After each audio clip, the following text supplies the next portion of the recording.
Hey everyone, welcome back to the channel.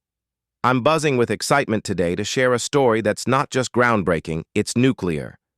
Picture this, a nation where darkness isn't just a metaphor, but a daily reality, where children's homework depends on the whims of a flickering light bulb, and where life-saving hospital equipment sits silent for hours. This is Burkina Faso, a country where only 21% of the population has access to electricity.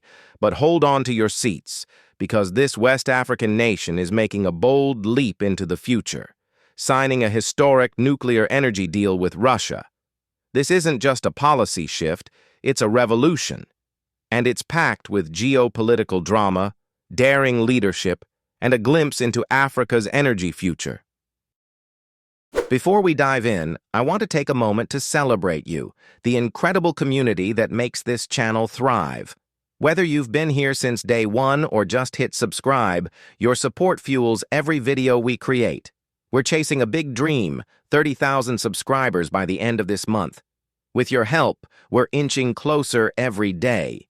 If you haven't subscribed yet, join the family. Smash that button, ring the bell, and let's make history together. To our members and those who've used super thanks.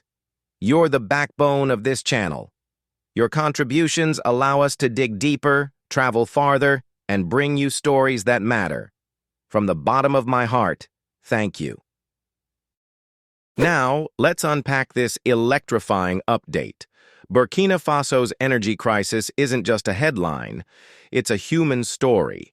Imagine a mother in the city of Ouagadougou rushing her child to a hospital only to find surgeons operating by smartphone flashlights during a blackout.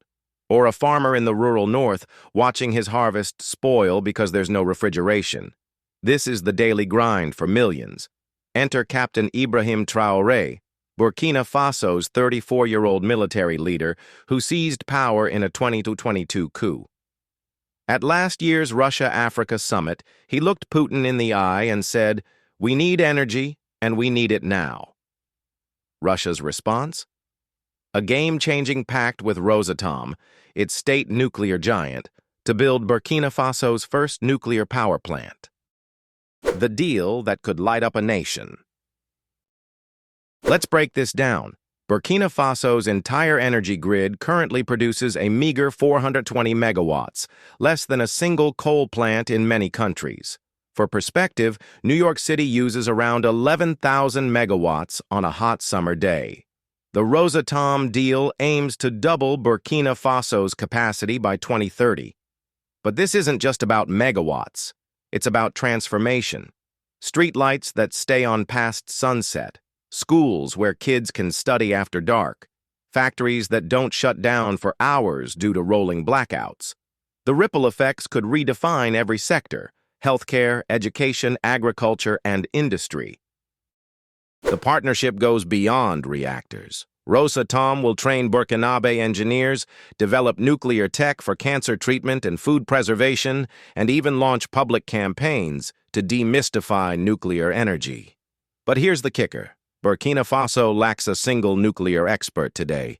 Rosatom's promise to build a skilled workforce from scratch is as ambitious as the plant itself. Captain Traoré sees this as a declaration of independence. After cutting ties with France, Burkina Faso's former colonial ruler, the country is pivoting hard toward Moscow. This isn't just about energy. It's a geopolitical chess move. Russia's planting flags across Africa, with similar deals in Egypt, Mali, and Zimbabwe. For Burkina Faso, it's a chance to shed what Traoré calls neo-colonial chains and chart its own destiny. The risks, a high-stakes gamble. But let's pause for reality. Nuclear energy isn't a plug-and-play solution. Safety, cost, and security loom large. Burkina Faso is battling insurgencies linked to Al-Qaeda and ISIS. Imagine constructing a nuclear plant in a region where militant attacks are routine. A single breach could spell catastrophe. Then there's the price tag. While neither side has disclosed numbers, Rosatom's Egypt project costs $30 billion, a staggering sum for Burkina Faso, where 40% live below the poverty line. Will this plunge the nation into debt? Is Russia offering loans, grants, or something murkier? And what about the environmental toll? Nuclear waste disposal remains a global headache. Burkina Faso's arid landscape and shaky governance raise red flags. Where will toxic materials be stored? Who ensures they stay secure? Critics argue solar or wind could be safer bets.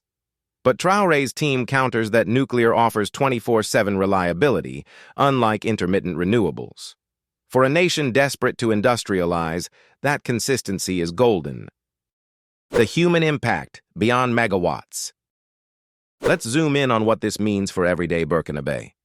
In villages like Kaya, where electrification rates hover near 3%, life revolves around sunset. Women trek miles for firewood, inhaling smoke from charcoal stoves that cause respiratory diseases. Kids huddle around dim lanterns to read.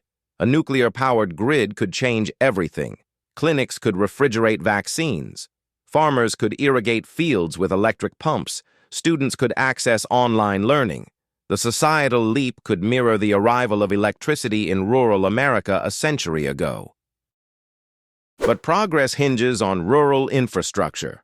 Power lines don't exist in many areas. Will the government prioritize cities over villages? Traoré vows energy for all, but corruption and bureaucracy could dilute that promise. And let's not forget cultural barriers. In some communities, nuclear energy sparks fear of invisible dangers. Rosatom's plan includes nuclear literacy programs, but winning hearts and minds will take time. The bigger picture, Africa's nuclear ambitions. Burkina Faso isn't alone. From Egypt's mega deal to Nigeria's reactor plans, Africa is eyeing nuclear to fuel its rise. But this isn't just about geopolitics. It's about agency. For too long, Africa's energy future has been dictated by outsiders. Burkina Faso's gamble is a bold assertion of sovereignty. Success could inspire neighbors. Failure might deter them. Either way, it's a turning point. Here's where you come in. Stories like this, of nations defying the odds, are why we hit upload. If your mind is racing with questions, drop a comment. Should Burkina Faso go nuclear? Is Russia a savior or an opportunist?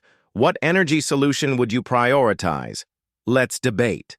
And if you're inspired, hit that super thanks button. Your support helps us spotlight underreported stories, from Ghana's tech hubs to Kenya's geothermal boom. As Burkina Faso breaks ground on this audacious project, the world watches. Will this be a beacon of hope or a cautionary tale? The answer lies in the next decade. Can Traoré's regime stabilize a fractured nation? Can Rosatom deliver on its promises? And can Burkina Faso harness the atom without becoming tethered to Moscow? One thing's clear. This isn't just about energy. It's about a nation's right to dream, to choose its own allies, to light up its own sky. Whether you see this as daring or reckless, it's a story of defiance, and that's always worth telling. So, what's next? Hit subscribe to follow this journey with us. Want a deep dive into Egypt's $30 billion nuclear mega project? Let me know in the comments. And remember, every like, share, and super thanks helps us bring you more stories that matter. Thanks for riding this wave of curiosity with me. Until next time, keep questioning, keep dreaming, and keep shining. This is your channel, signing off with a spark of hope from Burkina Faso. Catch you in the next one. If today's video resonated with you, share it with someone who loves global stories. Let's spread the light.